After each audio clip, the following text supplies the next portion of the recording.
Okay, I'm finally going to explain the Mexican-American War. But before I explain it, I need to explain a little what led to this. So, there were these two countries called the United States of America and Mexico.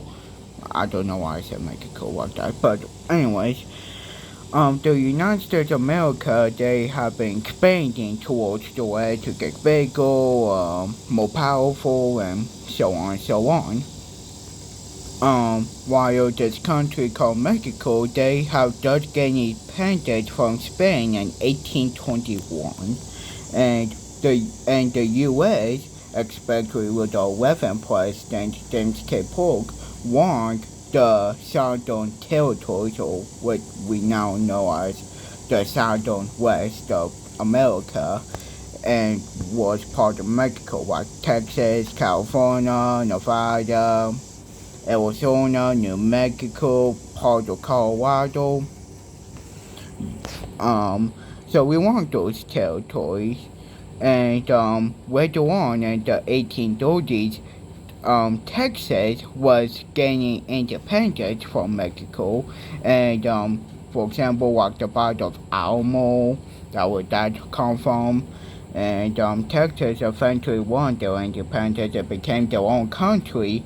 And while those settlers and troops went to Texas, and Texas officially joined us as a state. Uh, so when we did this, Mexico, they were mad at this because even though Texas wasn't their territory, they still claimed it was theirs. So Mexico say if we go on with this, there will be a war, and we did it anyways. So later on, we had Daniel Zachary Taylor with our troops at the disputed territories, and both Mexican American troops, they were at the dis- disputed territory, and they were on it. And this is what James K. Polk's plan was. His plan was for Mexico to attack our troops so we can have an excuse to attack them and work. Um, because and sometime in February, no, oh sorry, but because anyway, sometimes in February in 1846, they attacked our troops. So a couple days later, Congress declared war on Mexico. And we were officially at war with Mexico, and that when the Mexican-American War started. Um,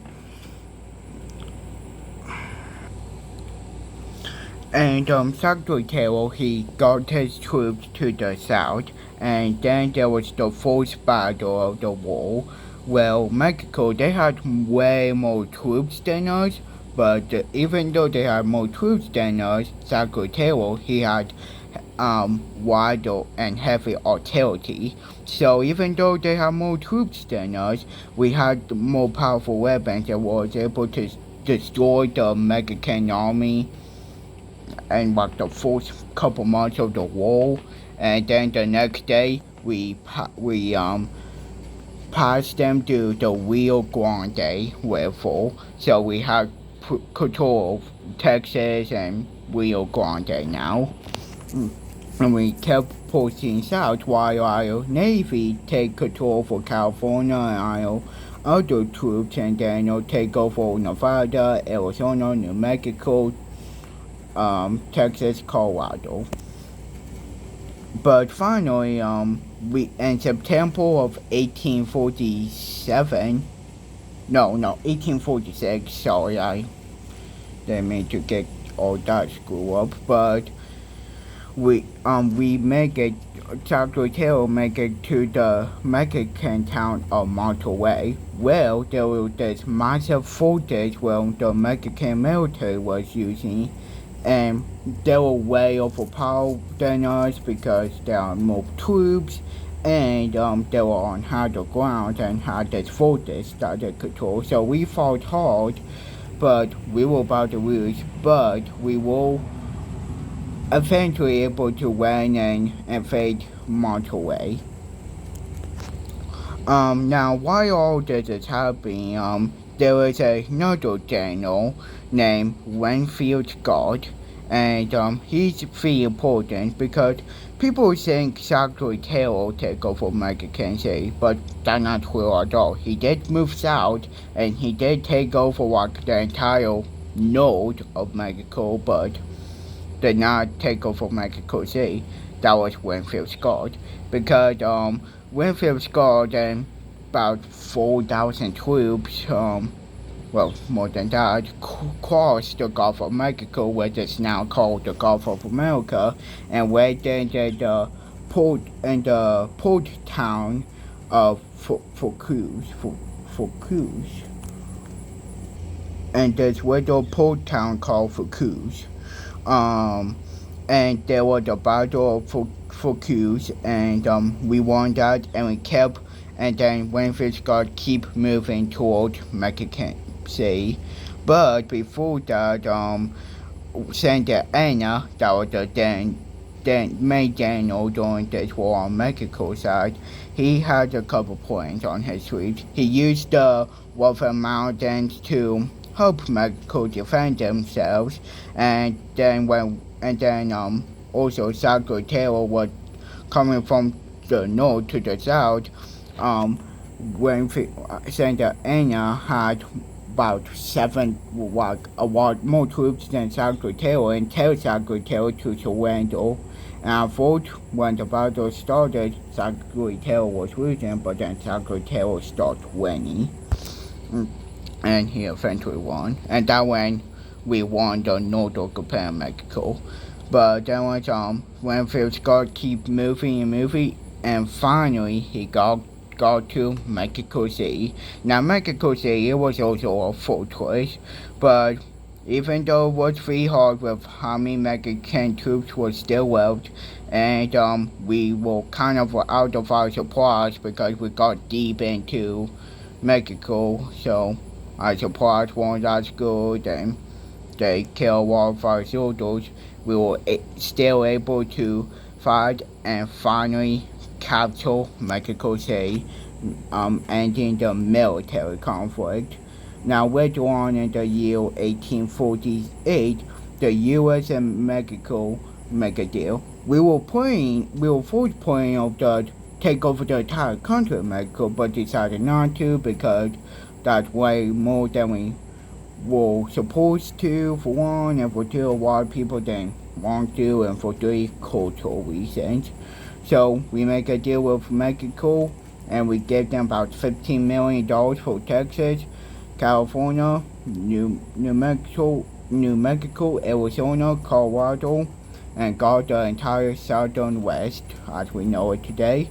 But there was one problem. There was this little strip of land Mexico still control out of New Mexico and Arizona.